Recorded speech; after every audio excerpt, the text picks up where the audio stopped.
Hi my beautiful viewers, welcome back to my YouTube channel Savita diaries. Guys, ನೀವೆಲ್ಲ ನನಗೆ ತುಂಬ question ಕೇಳ್ತಾ ಇದ್ರಲ್ವಾ, RGHCL ಮನೆಗಳ ಬಗ್ಗೆ, ಅಲ್ಲಿ ಬಂದು ವಾಸ ಮಾಡ್ತಿದ್ದಾರಾ, ಅದ್ರ ಬಗ್ಗೆ ನಮಗೆಲ್ಲ ಕಂಪ್ಲೀಟಾಗಿ ಡೀಟೇಲ್ಸ್ ಕೊಡಿ ಅಂತ. ಸೊ ಫೈನಲಿ ಆ ದಿನ ಇವತ್ತು ಬಂದೇ ಬಿಡ್ತು. ಸೊ ನಿಮ್ಮ ಎಲ್ಲರ ಕಮೆಂಟ್ಸ್ಗಳಿಗೆ ನಾನು ಇಲ್ಲಿ ಬಂದು ವಾಸ ಮಾಡ್ತಾ ಇದ್ದಾರಲ್ವ ಅವ್ರ ಕೈಲೇನೆ ಆನ್ಸರ್ ಮಾಡ್ತೀನಿ. ಸೊ ನೀವು ವಿಡಿಯೋನ ಎಲ್ಲೂ ಸ್ಕಿಪ್ ಮಾಡದೆ ಸ್ಟಾರ್ಟಿಂಗ್ ಟು ಎಂಡ್ವರೆಗೂ ಎಲ್ಲೂ ಮಿಸ್ ಮಾಡದೆ ನೋಡಿ ವಿಡಿಯೋನ. ಸೊ ನಿಮಗೆ ಇದ್ರ ಬಗ್ಗೆ ಕಂಪ್ಲೀಟಾಗಿ ಮಾಹಿತಿ ಗೊತ್ತಾಗುತ್ತೆ. ಸೊ ವಿಡಿಯೋ ಇಷ್ಟ ಆದರೆ ಲೈಕ್ ಮಾಡಿ, ಹಾಗೆ ಈ ಒಂದು ವಿಡಿಯೋನ ಆದಷ್ಟು ಜನಗಳಿಗೆ ಶೇರ್ ಅಂತೂ ಮಾಡಲೇಬೇಕು ನೀವು. ಫ್ರೆಂಡ್ಸ್, ನೀವು ಇವಾಗ ಏನು ನೋಡ್ತಾ ಇದ್ದೀರಾ ಅಲ್ವಾ, ಇದು ಒಬ್ರು ವಾಸ ಮಾಡ್ತಾ ಇದ್ದಾರೆ ಇಲ್ಲಿ ಬಂದು. ಸೊ ಅವರು ಅವ್ರ ಮನೇನ ತುಂಬ ಚೆನ್ನಾಗಿ ಇಂಟೀರಿಯರ್ ಮಾಡ್ಕೊಂಡಿದ್ದಾರೆ. ಈ ಹಿಂದೆ ನಾನು ಏನು ಹೇಳಿದ್ದೆ ಅಲ್ವಾ ವಿಡಿಯೋದಲ್ಲಿ, ಆ ವಿಡಿಯೋಸ್ ಇನ್ನೂ ಯಾರು ನೋಡಿಲ್ಲ, ಸೊ ಈ ವಿಡಿಯೋ ಕೆಳಗಡೆ ಡಿಸ್ಕ್ರಿಪ್ಷನಲ್ಲಿ ಲಿಂಕ್ ಕೊಟ್ಟಿರ್ತೀನಿ, ಹೋಗಿ ನೋಡಿ. ಆ ವಿಡಿಯೋಸ್ ನೋಡಿದ್ರೆ ನಿಮಗೆ ಈ ವಿಡಿಯೋ ಅರ್ಥ ಆಗುತ್ತೆ. ಸೊ ನೋಡಿ, ಯಾವುದೇ ರೀತಿ ತೊಂದರೆ ಇಲ್ಲ ಅಂತ ಹೇಳಿದೆ ಇಂಟೀರಿಯರ್ಗೆ. ಸೊ ಇವ್ರು ಮಾಡಿಸ್ಕೊಂಡಿದ್ದಾರೆ ನೋಡಿ, ಚೆನ್ನಾಗಿ ಮಾಡಿಸ್ಕೊಂಡಿದ್ದಾರೆ.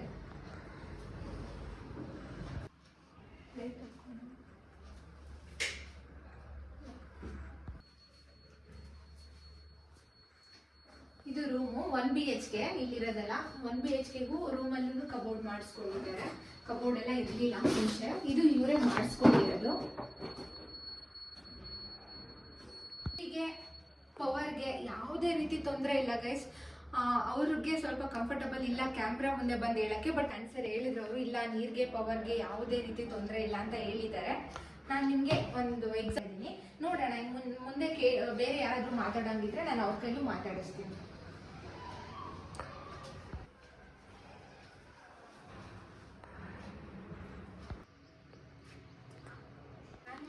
ಯೂಟ್ಯೂಬ್ ಚಾನಲ್ ಇದೆ ನಂದು, ಯೂಟ್ಯೂಬಲ್ಲಿ ಬ್ಲಾಗ್ ಇದೆ.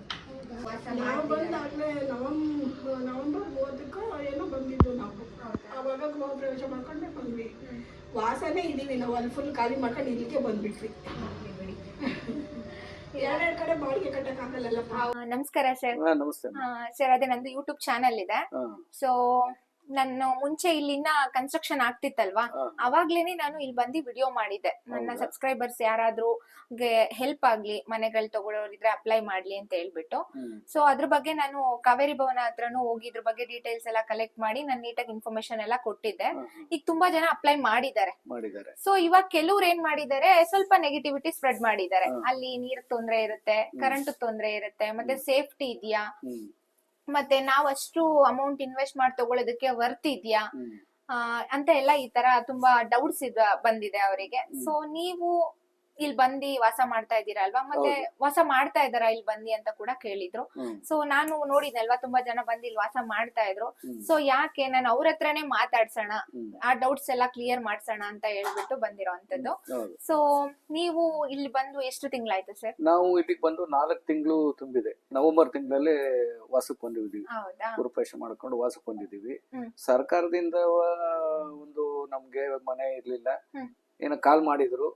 ಆಗ ಕಾಲ್ ಮಾಡಿದ ಮೇಲೆ ಬಡತನ ರೇಖೆ ಇರತಕ್ಕಂಥವ್ರಿಗೆ ಕೊಡ್ತೀವಿ ಅಂತ ಹೇಳಿ, ನಾವು ಇಷ್ಟು ಅಮೌಂಟ್ ಅಂತ ನಮ್ಗೆ ಗೊತ್ತಾಗಿಲ್ಲ. ಆಮೇಲೆ ನಂತರ ಗೊತ್ತಾಯ್ತು, ತಗೊಂಡಿದೀವಿ. ತಗೊಂಡು ಇನ್ನು ನಮ್ಗೆ ಇನ್ನು ರಿಜಿಸ್ಟ್ರೇಷನ್ ಆಗಿಲ್ಲ. ಮತ್ತೆ ನಮ್ಗೆ ನೀರು ಕರೆಂಟು ವ್ಯವಸ್ಥೆ ಕೊಟ್ಟಿದ್ದಾರೆ. ಈಗ ಸದ್ಯಕ್ಕೆ ತಾತ್ಕಾಲಿಕವಾಗಿ ಏನು ಸಮಸ್ಯೆ ಇಲ್ಲ ನೀರಿದು. ಇನ್ನ ಸೆಕ್ಯೂರಿಟಿ ಇದೆ ನಮ್ಗೆ. ಇನ್ನ ಮತ್ತೆ ಜನಗಳು ಬುಕ್ ಮಾಡ್ಕೊಂಡಿರೋಂತಕ್ಕಂಥವ್ರು ಇನ್ನು ಬಂದಿಲ್ಲ. ಸ್ವಲ್ಪ ಭಾಗದಲ್ಲಿ ಬಂದಿದ್ದಾರೆ, ಸ್ವಲ್ಪ ಭಾಗ ಬಂದಿಲ್ಲ. ಅವರು ಯಾವಾಗ ಬರ್ತಾರೆ ಅಂತ ನಮ್ಗೆ ಗೊತ್ತಾಗಲ್ಲ. ನಾವೇನೋ ತಾತ್ಕಾಲಿಕ ನಮ್ಗೆ ಅರ್ಜೆಂಟ್ ಆಗಿ ಮನೆ ಬೇಕಿತ್ತು, ಬಂದ್ಬಿಟ್ಟಿದೀವಿ. ಇಲ್ಲೇನೆ ಇದೀವಿ ಸದ್ಯಕ್ಕೆ. ಈಗ ನೀರು ಸಮಸ್ಯೆ ಏನು ಸದ್ಯಕ್ಕೆ ಏನಿಲ್ಲ. ಜನಗಳು ಬಂದ ನಂತರ ಸಮಸ್ಯೆ ಆಗುತ್ತೆ, ನೀರಿನ ಸಮಸ್ಯೆ. ಯಾಕಂದ್ರೆ ಈಗ ಬೋರ್ವೆಲ್ಲು ಅದೆಲ್ಲ ಕಡಿಮೆ ಇದೆ. ಯಾಕಂದ್ರೆ ಎಲ್ಲಾ ಕಡೆ ಜಾಸ್ತಿ ಇಲ್ಲಿ ಒಟ್ಟು 78 ಸರ್ವೆ ನಂಬರ್ ಅಲ್ಲಿ 512 ಮನೆ ಇದೆ. ಆ 512 ಮನೆಗೂ ನೀರ್ ಹಾಕ್ಬೇಕು, ಕುಡಿಲಿಕ್ಕೆ ಅಥವಾ ಬಳಸಕ್ಕೆಲ್ಲ ನೀರು ವ್ಯವಸ್ಥೆ ಬೇಕೇ ಬೇಕು. ಈಗ ಸದ್ಯಕ್ಕೆ 1-2 ಬೋರ್ ಇರ್ಬೋದು, 1 ಬೋರ್ ಇದೆ ಅಂತೆ. ಆದ್ರೂ ಇವಾಗ ಇನ್ನ 2-3 ಬೋರ್ ಬೇಕೇ ಬೇಕು. ಅದನ್ನ ಸರ್ಕಾರ ಮಾಡಿಸ್ಕೊಡ್ತೀವಿ ಅಂತಾರೆ, ಇನ್ನ ಏನು ಮಾಡಿಸ್ಕೊಟ್ಟಿಲ್ಲ. ಮತ್ತೆ ನಮ್ಗೆ ರಿಜಿಸ್ಟ್ರೇಷನ್ ಆಗಿಲ್ಲ. ಆ ರಿಜಿಸ್ಟ್ರೇಷನ್ ಖಾತೆ ಮಾಡಿಕೊಟ್ಟು ಖಾತೆ ಮಾಡಿದ್ಮೇಲೆ ಮಾಡ್ತೀವಿ ಅಂತಾರೆ. ನಂತರ ಅವರು ನಾವು ಖಾತೆಗೆ ಬಿಟ್ಟಿದೀವಿ ಅಂತಾರೆ. ಅದಿನ್ನು ಸರಿಯಾದ ಮಾಹಿತಿ ಸರ್ಕಾರದವರು ಇನ್ನೂ ನಮ್ಗೆ ಕೊಡ್ತಾ ಇಲ್ಲ. ಹೇಳ್ತಾ ಇದ್ದಾರೆ ಮಾಡ್ಕೊಡ್ತೀವಿ ಅಂತ. ರಿಜಿಸ್ಟ್ರೇಷನ್ಗೆ ಒಂದು ಮನೆಗೆ 70,000-80,000 ಖರ್ಚು ಬರುತ್ತೆ ಅಂತ ಇದ್ದಾರೆ. ಏನ್ ನಮ್ಮಂತ ಬಡವರಿಗೆ ಇಷ್ಟೆಲ್ಲ ಏನಕ್ಕೆ ಅವರು ಅಷ್ಟು ಜಾಸ್ತಿ ಮಾಡ್ತಾರೆ? ಏನಕ್ಕೆ ಮಾಡ್ತಾರೆ? ನಾವು ಈಗ ಬಡತನದವ್ರಿಗೆ ಅಂತ ಕೊಟ್ಮೇಲೆ ಅದನ್ನ ಸರಿಯಾದ ರೀತಿಯಲ್ಲಿ ಸರ್ಕಾರ ಫಾಲೋ ಮಾಡ್ಬೇಕು. ಮಟ್ಟಕ್ಕೆ ಕಡಿಮೆ ದರ್ಜೆಯಲ್ಲಿ ಸಿಗುತ್ತೆ ಅಂತ ಅನ್ಕೊಂಡ್ರೆ ಇವಾಗ ನಾವು ರಿಜಿಸ್ಟ್ರೇಷನ್ಗೂ ನಾವು ಕಟ್ಬೇಕು. ಮತ್ತೆ ಇನ್ನ ಮೇಂಟೆನ್ಸ್ಗೆ ಸರ್ಕಾರ ಈಗ ಸದ್ಯಕ್ಕೆ ನಾವು ಮಾಡ್ತೀವಿ ಅಂತ ಹೇಳಿ 1 ವರ್ಷ 2 ವರ್ಷ ಕಾಂಟ್ರಾಕ್ಟ್ ಮಾಡ್ತೀವಿ ಅಂತ ಹೇಳಿ ಇದ್ ಮಾಡಿದ್ದಾರೆ. ಅಂದ್ರೆ ಇವಾಗ ಮೇಂಟೆನೆನ್ಸ್ ಚಾರ್ಜ್ ಎಲ್ಲ ಏನು ನಿಮ್ಮ ಹತ್ರ ಇವಾಗ ತಾಂತ ಇಲ್ಲ, ಸದ್ಯಕ್ಕೆ ತಾಂತ ಇಲ್ಲ. ಆಮೇಲೆ ಇವಾಗ ಕರೆಂಟ್ ಬಿಲ್ ಬಂದಿದೆ. ಕರೆಂಟ್ ಬಿಲ್ಲು ಅವ್ರು ಏನ್ ಹೇಳ್ತಿದ್ದಾರೆ, ಕರೆಂಟ್ ಬಿಲ್ಲು ಈ ಕಾರಿಡಾರ್ದು ಮತ್ತೆ ಸ್ಟ್ರೀಟ್ ಲೈಟ್ದು ಅದಕ್ಕೆ ಬಿಲ್ಲು ನೀವೇ ಕಟ್ಟಬೇಕು ಅಂತೇಳಿ ನಮ್ಗೆ ಬಿಲ್ ಕಳ್ಸಿದ್ದಾರೆ. ಅಂದ್ರೆ ಇಲ್ಲಿರೋ ಅಂತವರೆಲ್ಲ ಸೇರಿಸಿ ಕಟ್ಬೇಕು. ಅದು ಕಡಿಮೆ ಬಂದ್ರೆ ಕಟ್ಬೋದು. ಆಮೇಲೆ ಸಪ್ರೇಟ್ ಮೀಟರ್ದು ಬಂದಿದೆ. ಮೀಟರ್ದು ಅದನ್ನ ಬೇಕಾದ್ರೆ ಮೀಟರ್ದು ನಾವು ಎಷ್ಟು ಉಡ್ಸ್ಕೊಂಡ್ರು ಕಟ್ಬೋದು. ಸೊ ನೀವು ಪರವಾಗಿಲ್ಲ, ನಿಮ್ಗೆ ಏನ್ ಇಲ್ಲಿ ತೊಂದರೆ ಇದೆ ಅದನ್ನು ಹೇಳಿ, ಇಲ್ಲಿ ಏನ್ ನಿಮ್ಗೆ ಒಳ್ಳೇದಾಗಿದೆ ಅದನ್ನು ಹೇಳಿ, ಎಲ್ಲ ಶೇರ್ ಮಾಡ್ಕೊಳ್ಳಿ. ಅದೇ ನಾವ್ ಇವಾಗ ಇಷ್ಟೆಲ್ಲ ಸರ್ಕಾರದಿಂದ ಕೊಟ್ಟಿದ್ವಿ ಸವಲತ್ತು, ಫ್ರೀ ಸಿಕ್ದಂಗೆ ಅಂತ ಹೇಳಿ ಕೆಲವು ಜನ ಹೇಳ್ತಾರೆ. ಆ ಫ್ರೀ ಮಟ್ಟಕ್ಕಿಲ್ಲ. 1 ಲಕ್ಷ ಬಹುಮಡಿ ಕಟ್ಟಡ 1 ಲಕ್ಷ ಫ್ರೀ ಆದಂಗೆ ಅಂತ ಹಿಂಗೆ ಅದನ್ನ ಜನಕ್ಕೆ ಮನವರಿಕೆ ಮಾಡಿದ್ರು. ಆವಾಗ ಇದು ಜನ ನಮ್ಗೂ ಬೇಕು, ಬಡತನದಲ್ಲಿ ಇದೀವಿ ನಾವು ಅನ್ನೋ ಒಂದು ಉದ್ದೇಶಕ್ಕೆ ಎಲ್ಲರೂ ಅಪ್ಲೈ ಮಾಡಿದ್ದಾರೆ. ಅಪ್ಲೈ ಮಾಡಿದ್ಮೇಲೆ ಕೆಲವರು ಇರೋಂತಾರೆ ತುಂಬಾ ಜನ ತಗೊಂಡಿರ್ಬೋದು. ಹಣ ಅವ್ರಿಗಿದ್ದು ಏನೋ ತಗೊಂಡ್ರಂತ ತಗೋಬಹುದು. ನಮ್ಮಂತವ್ರು ಸಾಲ ಮಾಡಿ ತಗೊಂಡಿದೀವಿ. ಸಾಲ ಮಾಡಿ EMI ತಿಂಗ್ಳಗಟ್ಲೆ ನಾವು ತಿಂಗಳಿಗೆ 10,000 ಕಟ್ಬೇಕು. ಆ 10,000 ನಾವು ಮತ್ತೆ ಅದೊಂದು ದುಡಿಬೇಕು ಅಂದ್ರೆ ಎಷ್ಟು ಕಷ್ಟ ಇದೆ. ಆಮೇಲೆ ಈಗ ರಿಜಿಸ್ಟ್ರೇಷನ್ ಫೀಸ್, ಈಗ ರಿಜಿಸ್ಟ್ರೇಷನ್ ಅಲ್ಲಿ ನಾವು ಸರ್ಕಾರದಿಂದ ಏನು ರಿಜಿಸ್ಟ್ರೇಷನ್ ಮಾಡ್ತಾರೋ ಅದ್ರ ಬೆಲೆಗೆ ಇವಾಗ ನಾವು ಬೆಲೆ ಕೊಡ್ಬೇಕಷ್ಟು. ಸರ್ಕಾರ ಈಗ 60-70,000 ರೂಪಾಯಿ ರಿಜಿಸ್ಟ್ರೇಷನ್ ಬೇಕು ಅಂತವ್ರೆ. ಆಮೇಲೆ ಇಲ್ಲಿ ಬಸ್ಗಳು ಸಮಸ್ಯೆ. ಬಸ್ಗಳು ಮೇನ್ ರೋಡ್ ನಮ್ಗೆ ಇಲ್ಲಿ ಬಸವಣ್ಣ ದೇವಸ್ಥಾನದಿಂದ ಆಗ್ಲಿ, ನಮಗೆ ಬಸ್ಗಳು ಇಲ್ಲ ಸಿಟಿ ಮಾರ್ಕೆಟ್ ಇಂದಲ್ಲ ಆಗ್ಲಿ, ಶಿವಾಜಿನಗರದಾಗ ಯಾವ್ದೋ ಒಂದೊಂದು ಹಾಕಿದ್ದಾರೆ. ಅದು ಇನ್ ಟೈಮ್ ಕರೆಕ್ಟ್ ಆಗಿಲ್ಲ. ಇನ್ನ ರಾತ್ರಿ ಟೈಮಲ್ಲೂ ನಮ್ಗೆ ಬಸ್ಗಳು ಓಡಾಡ್ಲಿಕ್ಕೆ ಸಮಸ್ಯೆ ಬಂದು ಅಟ್ಲೀಸ್ಟ್ ಒಂದು 9:30-8 ಗಂಟೆ ಆಲ್ಟ್ ಗಾಡಿ ಆಗಂತವು ಯಾವ ಒಂದು ವ್ಯವಸ್ಥೆ ಮಾಡಿದ್ರೆ ತುಂಬಾ ಬಂದು ಇರಕ್ಕೂ ಜನಕ್ಕೆ ಒಂದು ಅನುಕೂಲ ಆಗುತ್ತೆ. ಕೆಲಸ ಕಾರ್ಯಗಳಿಗೆ ಹೋಗೋರು ಇಲ್ಲಿ ಬಸ್ಗಳು ಸಮಸ್ಯೆ ಇಲ್ಲ ಅಂತೇಳಿ ಕೆಲವ್ರು ಬರ್ತಾ ಇಲ್ಲ. ಹಾಗಾಗಿದೆ. ಈಗ ಟೈಮ್ ಕರೆಕ್ಟ್ ಆಗಿ ಒಂದು ಬೆಳಗ್ಗೆ ಆಮೇಲೆ ಮಕ್ಕಳು ಸ್ಕೂಲ್ಗೆ ಹೋಗುವಂತವ್ರು ಇದಾರೆ, ಕೆಲ್ಸಕ್ಕೆ ಹೋಗೋರು ಅಂತಾರೆ. ಆ ಟೈಮ್ಗಳಲ್ಲಿ ಅವ್ರಿಗೆ ಅಡ್ಜಸ್ಟ್ ಆಗಂಗೆ ಬಸ್ಗಳು ವ್ಯವಸ್ಥೆ ಆಗ್ಬೇಕು, ಕುಡಿಯೋ ನೀರ ವ್ಯವಸ್ಥೆ ಆಗ್ಬೇಕು. ಈಗ ಕಡಿಮೆ ಜನ ಅಂತ ಹೇಳ್ಬಿಟ್ಟು ಏನೋ ಸಬ್ಸಿಡೆಂಟ್ ನೀರ್ ಸಿಗ್ತಾ ಐತೆ, ನೀರೇ ಇಲ್ಲ ಅಂದ್ಮೇಲೆ ಹೆಂಗೆ ನಾವು? ಆಮೇಲೆ ಹಾಗಾಗಿ ಕರೆಂಟು ತೆಗಿತಾ ಇರ್ತಾರೆ, ಹೋಗ್ತಾ ಇರ್ತಾರೆ. ನೈಟ್ ಅಲ್ಲಿ ನೋಡಿ, ನಿನ್ನೆ ಬೆಳಗ್ಗೆ ಹೋಗಿದ್ ಕರೆಂಟು ಇವತ್ತು ನಿನ್ನೆ ರಾತ್ರಿವರೆಗೂ ಬಂದಿಲ್ಲ. ಆ ವ್ಯವಸ್ಥೆನೂ ಸಿಟಿ ಇಲ್ಲ, ಇದು ಹಳ್ಳಿಲಿ ನಾವು ವಾಸ ಮಾಡ್ಕೊಂಡಿದ್ದು. ಹಳ್ಳಿ ಇದಕ್ಕೆ ನಾವು ಇವಾಗ ಯಾವ ತರ ನಮ್ಮ ಕಷ್ಟಗಳನ್ನ ನಾವು ಇದು ಮಾಡ್ಕೋಬೇಕು ಅದನ್ನ ನಾವು ಯೋಚನೆ ಮಾಡ್ತಾ ಇದ್ವಿ. ಸುಮಾರು ಸಲ ಹಿಂದ್ಗಡೆ ನಮ್ಮ ಕಾರಿಡಾರ್ ಅಲ್ಲಿ ಹಿಂದ್ಗಡೆ ಬ್ಯಾಕ್ ಸೈಡ್ ಅಲ್ಲಿ ಆ ಲೈಟ್ ಕನೆಕ್ಷನ್ ತಪ್ಪೋಗಿದೆ. ಕತ್ಲೆ ನಾವು ಕೆಲವು ಟೈಮ್ ಹಾವು ಹುಳ ಓಡಾಡ್ತಾ ಇದ್ವಿ. ಅದನ್ನ ನಾವು ಓಡಾಡಕ್ಕೆ ಕರೆಂಟ್ ಸರ್ ಮಾಡಿ ಅಂತ ಎಲ್ಲ ದೊಡ್ಡ ಅಧಿಕಾರಿಗಳಿಗೆಲ್ಲ ಹೇಳಿದಾಯ್ತು. ಅವ್ರು ಯಾರು ಗಮನ ಹರಿಸ್ತಾ ಇಲ್ಲ. ಕೆಲವು ಟೈಮಲ್ಲಿ ಮಾಡ್ತೀವಿ ಅಂತಾರೆ. ಕಾಂಟ್ರಾಕ್ಟ್ ದವರೇ ಆಗ್ಲಿ ಅಥವಾ ಡಿಪಾರ್ಟ್ಮೆಂಟ್ ನವರೇ ಆಗ್ಲಿ ಸರಿಯಾಗಿ ವ್ಯವಸ್ಥಿತವಾಗಿ ಮಾಡ್ತಾ ಇಲ್ಲ. ಮಾಡ್ತೀವಿ ಅಂತವ್ರೆ. ಇದು ನಾವು ಹೇಳಿದಾಗ ಇದು ನಾನು ತಲೆಗೆ ಹಾಕೊಂಡ್ರು ಅವರು ನಾವು ಮನಸ್ಸಿಗೆ ಹಾಕೊಂತ ಇಲ್ಲ. ನಾವು ಅಷ್ಟ ನಮ್ಗೆ ನಮ್ಮ ರಿಜಿಸ್ಟರ್ ಆದ್ಮೇಲೆ ಬರುತ್ತೆ ಅಂತ ಹೇಳಿ ಗೌರ್ಮೆಂಟ್ ಇಂದ ನಾವು ಕಟ್ಬೇಕು ಅಂತ ಇದೆ. ಅದನ್ನ ಕಟ್ಟೋಣ, ತೊಂದ್ರೆ ಇಲ್ಲ. ಏಕೆಂದ್ರೆ ಆಮೇಲೆ ರಿಜಿಸ್ಟ್ರೇಷನ್ ಸದ್ಯದಲ್ಲಿ ನಮ್ಗೆ ಅರ್ಜೆಂಟ್ ಆಗಿ ರಿಜಿಸ್ಟ್ರೇಷನ್ ಆಗ್ಬೇಕು. ಇವೆಲ್ಲ ಸಮಸ್ಯೆಗಳು ಇದೆ. ನೀರಿನ ವ್ಯವಸ್ಥೆನೇ ಇಲ್ಲ ಅಂದ್ರೆ ಯಾರು ಬರ್ತಾರೆ ಜನ? ನೀರಿನ ವ್ಯವಸ್ಥೆ ಇಲ್ಲ, ರಸ್ತೆ ಇಲ್ಲ, ಅಥವಾ ಅಕಸ್ಮಾತ್ ಬಸ್ಗಳ ವ್ಯವಸ್ಥೆ ಇಲ್ಲ ಅಂತಂದ್ರೆ ಯಾರು ಬರ್ತಾರೆ? ಈಗ ಮನೆಗಳು ಮಾಡ್ಕೊಂಡಿರ್ತಾರೆ, ಲಕ್ಷಗಟ್ಲೆ ಸಾಲ ಮಾಡಿರ್ತಾರೆ, ಕಟ್ಕೊಂತಾರೆ. ಅವರು ಏನೋ ನಮ್ಗೆ ಬೇಕು ಒಂದ್ ಮನೆ ಅಂತ ಬಂದಿರ್ತಾರೆ. ಆದ್ರೆ ಸರಿಯಾದ ವ್ಯವಸ್ಥೆ ಇಲ್ಲ ಅಂದ್ರೆ ಯಾರು ಬರ್ತಾರೆ?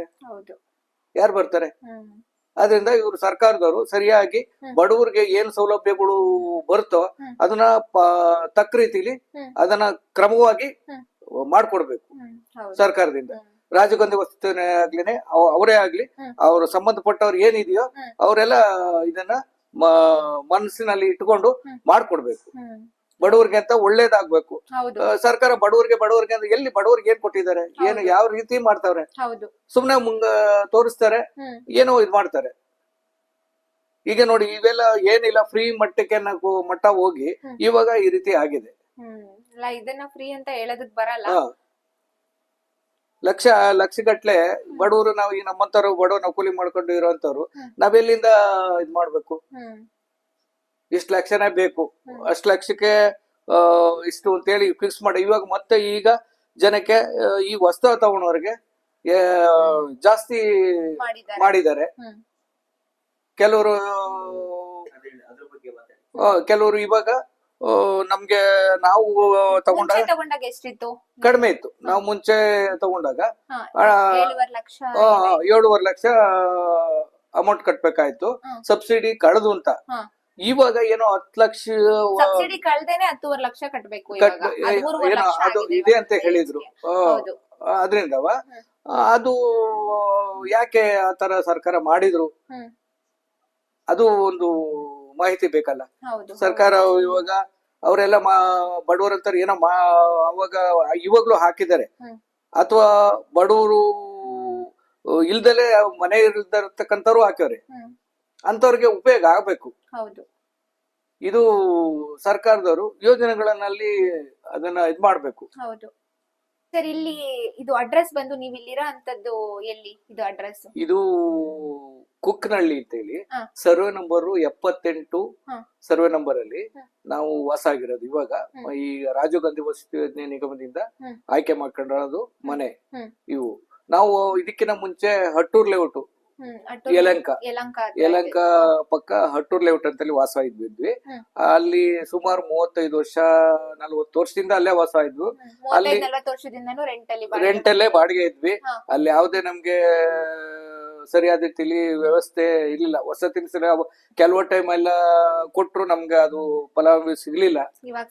ಇವಾಗ ಸಿಕ್ಕಿದೆ, ಖುಷಿ ಆಗಿದೆ ನಮ್ಗೆ. ಇದು ಸಂತೋಷವಾಗಿದೀವಿ, ತೊಂದ್ರೆನೇ ಇಲ್ಲ. ನಾವು ಅಲ್ಲಿ ವಾಸ 40 ವರ್ಷ ಕಂಪಲ್ಸರಿ ಇದ್ವಿ ಯಲಂಕ ಹಟ್ಟೂರ್ ಲೇಔಟ್ ಅಲ್ಲಿ. ಇವಾಗ ನಾವು ಇಲ್ಲಿ ಬಂದಿದೀವಿ, ಇಲ್ಲಿ ಪರವಾಗಿಲ್ಲ, ಇಲ್ಲಿ ವಾತಾವರಣ ಚೆನ್ನಾಗಿದೆ, ಏನ್ ಸಮಸ್ಯೆ ಇಲ್ಲ. ಈಗ ಸದ್ಯಕ್ಕೆ ಯಾವುದೇ ರೀತಿ ಸಮಸ್ಯೆ ಇಲ್ಲ. ಅದೇ ನೀವ್ ಹೇಳಿರೋ ಅಂತದ್ದು ರಿಜಿಸ್ಟ್ರೇಷನ್ ಒಂದು ಇದು ಕೆಲವೊಂದ್ ಸಣ್ಣ ಪುಟ್ಟ ಸಮಸ್ಯೆ ಇದೆ. ಸೊ ಅದನ್ನ ಏನ್ ಹೇಳ್ತೀರಾ ನಮ್ಮ ಸಬ್ಸ್ಕ್ರೈಬರ್ಸ್ಗೆ, ಏನ್ ಹೇಳ್ತೀರಾ? ಇಲ್ಲ, ಇದನ್ನ 4-6 ಜನಕ್ಕೆ ಇದನ್ ಮಾಡಿ ಶೇರ್ ಮಾಡ್ಬೇಕು.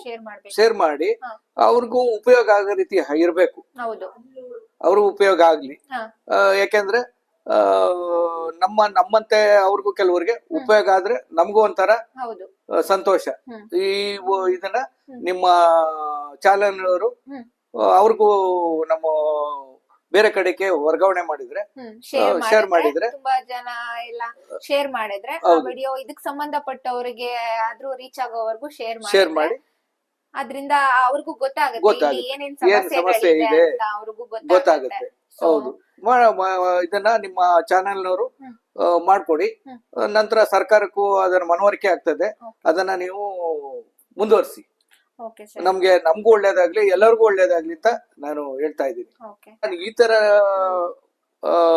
ನಮ್ಮನ್ನ ಪ್ರಸಾರ ಮಾಡೋ ಅಂತ ಒಂದು ನಿಮ್ಮ ಮನಸ್ಸಿನಲ್ಲಿ ಇದ್ದಾಗ ನಿಮ್ ಚಾನೆಲ್ನವರು ನೀವೇ ಬಂದಾಗಿ ಅದನ್ನ ತಪ್ಪೇನಿಲ್ಲ, ಬಹಳ ಖುಷಿ ಆಗ್ತದೆ. 4-6 ಜನಕ್ಕೆ ಒಳ್ಳೇದಾಗ ಒಂದು ಮಟ್ಟ ಇದ್ದಾಗ ಅದು ಒಳ್ಳೇದಾಗ್ಲಿ, ಸಂತೋಷ ನಮ್ಗೆ. ನಾವು ಯಾವತ್ತು ಚಿರುಣಿ. ಒಳ್ಳೆ ಕೆಲಸ ಮಾಡ್ತಾ ಇದ್ದೀರಾ, 4 ಜನಕ್ಕೆ ಒಳ್ಳೇದಾಗ್ಲಿ, ಸಂತೋಷ. ಎಲ್ಲರೂ ಈ ಚಾನೆಲ್ ನ ಶೇರ್ ನೋಡಿ ನೀವು ಈ ಸಬ್ಸ್ಕ್ರೈಬ್ ಮಾಡಿ ಈ ಚಾನೆಲ್. ಇದಕ್ಕೆ ಎಲ್ಲರೂ ಜನಗಳು ಸಬ್ಸ್ಕ್ರೈಬ್ ಮಾಡಿ ಮತ್ತೆ ಬೇರೆ ಬೇರೆ ಕಾರ್ಯಕ್ರಮಗಳನ್ನೆಲ್ಲ ಇವ್ರ ಚಾನೆಲ್ನವ್ರು ಪ್ರಸಾರ ಮಾಡಂಗೆ ಮಾಡಿ ಅಂತ ನಾನು ನಿಮ್ಮಲ್ಲಿ ಕೇಳ್ತಾ ಇದ್ದೀನಿ. Thank you so much. Friends ನೋಡ್ಕೊಂಬಂದ್ರಿ ಅಲ್ವಾ, ಬಹುಶಃ ನಿಮ್ಮ ಕ್ವಶನ್ಸ್ಗೆಲ್ಲ ಆನ್ಸರ್ ಸಿಕ್ತು ಅಂತ ಅನ್ಕೋತೀನಿ. ಇನ್ ಕೇಸ್ ನಾನು ಏನಾದರೂ ಮಿಸ್ ಮಾಡಿದ್ರೆ ಕಮೆಂಟ್ ಮಾಡಿ ತಿಳಿಸಿ. ಮತ್ತೆ ಪಾರ್ಕಿಂಗ್ ಕೇಳಿದ್ರೆ ಅಲ್ವಾ, ಪಾರ್ಕಿಂಗಿಗೆಲ್ಲ ಏನು ಪ್ರಾಬ್ಲಮ್ ಇಲ್ಲ.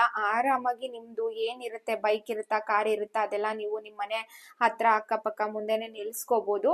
ಮತ್ತೆ ಬೇರೆ ಯಾರೋ ನನ್ಗೆ ಏನಂತ ಕೇಳಿದ್ರು ಅಂದ್ರೆ, ಮೇಡಮ್ ಇವಾಗ ನಾನು 1 BHK ಅಪ್ಲೈ ಮಾಡ್ಕೊಬಿಟ್ಟಿದೀನಿ, ಸೊ ಇವಾಗ ನನ್ಗೆ 1 BHK ಬೇಡ, 2 BHK ಅಪ್ಲೈ ಮಾಡ್ಕೋಬೇಕು, ನಾನು ಏನ್ ಮಾಡ್ಬೇಕು ತಿಳಿಸಿ ಅಂತ ನೀವು ಕೇಳಿದ್ರಿ. ಮ್ಯಾಮ್ ನೀವ್ ಯಾರು ಕಮೆಂಟ್ ಮಾಡಿದ್ರಲ್ವಾ, ಇವರು ನೀವು ಹೋಗ್ಬಿಟ್ಟು ಬ್ಯಾಂಗ್ಳೂರಲ್ಲಿ ಕಾವೇರಿ ಭವನಾಗ ಹೋಗ್ಬಿಟ್ಟು ಅಲ್ಲಿ ನೀವು ಇದಕ್ ಸಂಬಂಧಪಟ್ಟವರು ಇರ್ತಾರೆ. ಸೊ ಅಲ್ಲಿ ಹೋಗ್ಬಿಟ್ಟು ನೀವು ಈ ತರ ಹೇಳಿ, ನಾನು 1 BHK ಅಪ್ಲೈ ಮಾಡ್ಕೊಂಡಿದ್ದೆ, ಸೊ ನನ್ಗೆ ಇವಾಗ 1 BHK ಬೇಡ, ನನ್ಗೆ 2 BHK ಬೇಕು ಅಂತ. ಸೊ ಅವ್ರು ನಿಮ್ಗೆ ಏನ್ ಮಾಡ್ಬೇಕು ಅಂತ ಹೇಳ್ತಾರೆ. ಬಹುಶಃ ಅದನ್ನ ಕ್ಯಾನ್ಸಲ್ ಮಾಡಿಸಿ ನೀವು 2 BHK ಅಪ್ಲೈ ಮಾಡ್ಕೋಬಹುದು. ಮತ್ತೆ ಇನ್ನೇನು ಅಂತಂದ್ರೆ, ಇವಾಗ ಅಲ್ಲಿ ತುಂಬಾ ಕಮ್ಮಿ ಜನ ವಾಸ ಮಾಡ್ತಿದ್ದಾರೆ. ಸೊ ಸದ್ಯಕ್ಕೆ ಅಲ್ಲಿ ಯಾವುದೇ ರೀತಿ ಕರೆಂಟ್ಗಾಗಿರ್ಬೋದು, ನೀರಿಗಾಗಿರ್ಬೋದು ಯಾವುದೇ ರೀತಿ ಸಮಸ್ಯೆ ಇಲ್ಲ. ಮುಂದೆ ಗೊತ್ತಿಲ್ಲ, ಬಟ್ ಸೇಫ್ಟಿ ಬಂದು ಎಲ್ಲ ಚೆನ್ನಾಗಿದೆ. ಮತ್ತೆ ಇವಾಗ ಈ ಸಮ್ಮರ್ಗೆ ಏನ್ ಮಕ್ಳಿಗೆಲ್ಲ ಸ್ಕೂಲ್ ಮುಗಿಯುತ್ತಲ್ವಾ, ಈ ಸಮ್ಮರ್ ಹಾಲಿಡೇಸ್ ಬರುತ್ತಲ್ವಾ, ಸೊ ಅವಾಗ ತುಂಬಾ ಜನ ಶಿಫ್ಟ್ ಆಗ್ತಿದ್ದಾರೆ. ತುಂಬಾ ಜನ ಬಂದು ಮನೆ ಎಲ್ಲ ಕ್ಲೀನ್ ಮಾಡಿಸ್ತಾ ಇದ್ರು. ಇವಾಗ ನಾವು ಸಮ್ಮರ್ಗೆ ಮಕ್ಳದು ಸ್ಕೂಲ್ ಮುಗಿದ್ಮೇಲೆ ಶಿಫ್ಟ್ ಆಗ್ತೀವಿ, ಸೊ ಇಷ್ಟು ದಿವಸ ನಮ್ಗೆ ಮಕ್ಳಿಗೆ ಸ್ಕೂಲ್ ಎಲ್ಲ ಇತ್ತಲ್ವಾ, ತೊಂದರೆ ಆಗತ್ತೆ ಅಂತ ಹೇಳ್ಬಿಟ್ಟು ಇವಾಗ ಶಿಫ್ಟ್ ಆಗ್ತೀವಿ ಅಂತ ಹೇಳಿದ್ರು. ಅದು ಬಿಟ್ರೆ ಇನ್ನೆಲ್ಲ ಓಕೆ ಅಂತ ಅನ್ನಿಸ್ತು ನನಗೆ. ಸೊ ನೀವು ಹೇಳಿ, ಕಮೆಂಟ್ ಮಾಡಿ, ನಿಮ್ಗೆ ಏನ್ ಅನ್ನಿಸ್ತು ಈ ವಿಡಿಯೋ ನೋಡಿ ಅನ್ನೋದನ್ನ ನನಗೆ ಕಮೆಂಟ್ ಸೆಕ್ಷನ್ ಅಲ್ಲಿ ಕಮೆಂಟ್ ಮಾಡಿ. ಮತ್ತೆ ಗೈಸ್ ಆದಷ್ಟು ಈ ವಿಡಿಯೋನ ಶೇರ್ ಮಾಡಿ. ಇದರಿಂದ ತುಂಬಾ ಜನಕ್ಕೆ ಹೆಲ್ಪ್ ಆಗುತ್ತೆ. ಯಾರೆಲ್ಲ ಮನೆ ತಗೊಂಡಿದ್ದಾರೆ, ಯಾರೆಲ್ಲ ಅಪ್ಲೈ ಮಾಡಿದ್ದಾರೆ, ಅವರಿಗೆಲ್ಲ ತುಂಬಾ ಹೆಲ್ಪ್ ಆಗುತ್ತೆ. ತುಂಬಾ ಆದಷ್ಟು ಜನಕ್ಕೆ ಈ ಒಂದು ಅಲ್ಲಿ ಹೆಂಗಿದೆ ಸಿಚುಯೇಷನ್ ಅನ್ನೋದು ತಿಳಿಸ್ದಂಗಾಗತ್ತೆ. ಸೊ ಅಷ್ಟೇನೆ ಗೈಸ್. ಇನ್ ಕೇಸ್ ನಾನು ಏನಾದ್ರೂ ನೀವು ಕೇಳಿರೋ ಕಮೆಂಟ್ಸ್ ಅಲ್ಲಿ ಮಿಸ್ ಮಾಡಿದ್ರೆ ಕಮೆಂಟ್ ಮಾಡಿ, ನಾನು ಕಮೆಂಟ್ ಅಲ್ಲೇ ಆನ್ಸರ್ ಮಾಡ್ತೀನಿ.